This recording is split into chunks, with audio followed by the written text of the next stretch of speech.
이번에는 일촉즉발 이란 상황으로 좀 넘어가도록 하겠습니다. 미국의 이란 공격이 임박했다는 관측들이 나오고 있습니다. 백악관은 대화가 우선이긴 하지만 군사작전 결단할 수 있다고 했습니다. 레빗 대변인 목소리 들어보시겠습니다. President Trump's first option is always diplomacy, but as he has shown, he is willing to use the lethal force of the United States military if necessary. So it's always the president is always the final decision maker around here.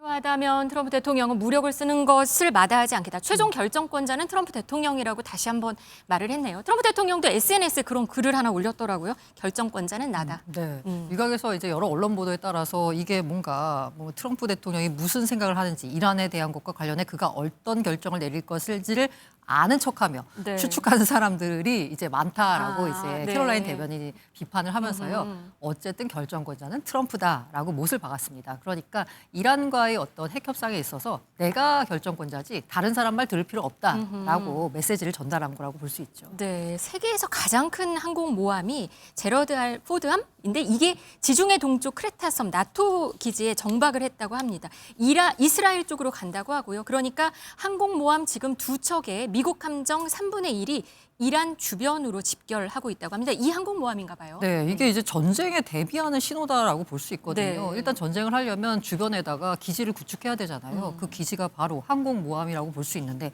말씀하신 대로 3분의 1 정도가 지금 현재 집결하고 있습니다. 네. 그러다 보니까 조만간 뭔가 일이 벌어지는 거 아니냐라는 얘기가 나오고 있고요. 실제로 F-35 18대를 비롯해서요. 네. 최소 한 66대의 폭격기가 지금 전투기가 근처에 지금 상주하고 있습니다. 네. 이러다 보니까 조만간 뭐가 나오는 거 아니냐라는 얘기가 나오고 있고요. 실제로 지금 레바논의 이란 지원을 받는 시아파 무장단체 헤즈볼라의 본거지가 바로 레바논에 있습니다. 네. 그러다 보니까 미국이 지난해 6월 이란 핵시설 타격 전에도 레바논 대사관에서 미국인들 철수해라라고 철수령을 내렸거든요. 이번에도 근데 맞아요. 그런 철수령을 내린 것 같아요. 내렸다 네. 보니까 조만간 뭔가 일이 벌어지는 거 아니냐라는 얘기가 나오고 있고요. 실제로 26일 현지 시간으로 스위스에서 네. 핵 협상이 재개가 됩니다. 이게 아마 공격 여부, 트럼프의 공격 여부를 결정하는 마지막 분수령이 될 것 같거든요.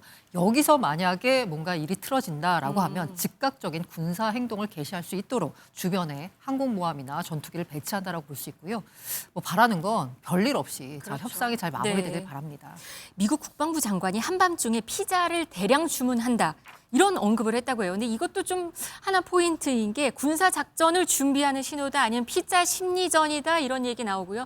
트럼프 대통령이 이 하는 모든 행동들이 뭔가 연막작전이다 이런 분석도 좀 있는 것 같습니다. 사실 국방부 피자 지수라고 해가지고 네. 투자자들 사이에서 돌아다니는 인덱스도 있어요. 네. 이게 뭐냐면 국방부 인근의 피자 가게에서 주문을 얼마나 많이 받고 있느냐. 그래서 평시대로 주문이 나오면 그냥 초록색으로 표시가 되고 있고요. 네. 갑자기 주문량이 늘어나면 이제 빨간색으로 이제 표시가 됩니다. 네. 뭔가 위험하다라는 건데 이게 실제로 냉전 시절에 구소련 스파이들이 국방부 피자 배달 상황을 주시했다라는 이야기가 전설처럼 떠돌고 있고요. 네. 실제로 90년 8월 1일에 중앙정보국이 하룻밤에 주문량이 최다 피자 21개를 주문한 뒤에 바로 걸프전이 시작됐습니다.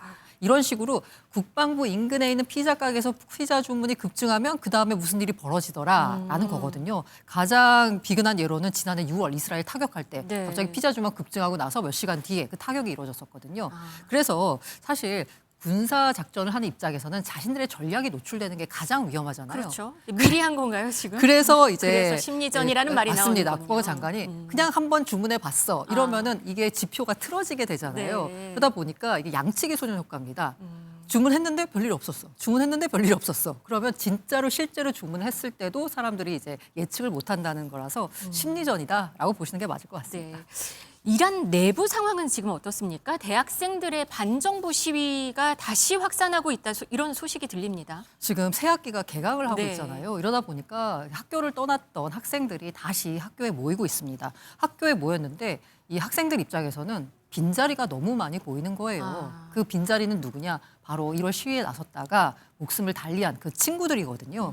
그래서 지금 현재 보자면 미국에 기반을 둔 인권활동가 통신이라는 단체에 따르면 1월 진압으로 해서 최소 7천 명이 사망하고 5만 3천 명 이상이 체포된 것으로 확인이 되거든요. 네. 이러다 보니까 이 학교에 다시 모인 학생들이 뭔가 조직적으로 반정부 시위를 계획했다라기보다는 사실 추모 집회, 침묵 시위에서 시작돼서 자연스럽게 반정부 시위로 발전된 거 아니냐라는 분석입니다. 네. 그러면서 지금 현재 시위 3일째 이어지는 23일 기준으로 보자면 사실 대학생과 그 지금 진압 네, 사이에 화면 보이는 이 맞아요. 상황인가 봐요. 네. 그래서 지금 물리적 충돌로 이제 부상자가 속출하고 있는 상황입니다. 네, 이란은 체제 수호를 위해서 전쟁도 감수하겠다 이런 입장을 보이기도 했고요. 또 이란 그런데 외무부 장관도 SNS에 이런 글을 올렸더라고요. 합의가 가시권에 있다 이런 네. 글을 또 올린 상황입니다. 현재 시각 내일 스위스 제네바에서 미국과 이란은 핵 협상을 하는데요. 모두 좀 지켜보도록 하겠습니다. 트럼프 대통령은 한국 시간으로 오늘 11시에 집권 2기 국정연설 첫 국정연설을 합니다. 향후 트럼프 정책의 기조를 가늠할 중요한 분수령이 될 것으로 보이는데 혹시 중대한 속보가 나오면 또 전해드리도록 하겠습니다.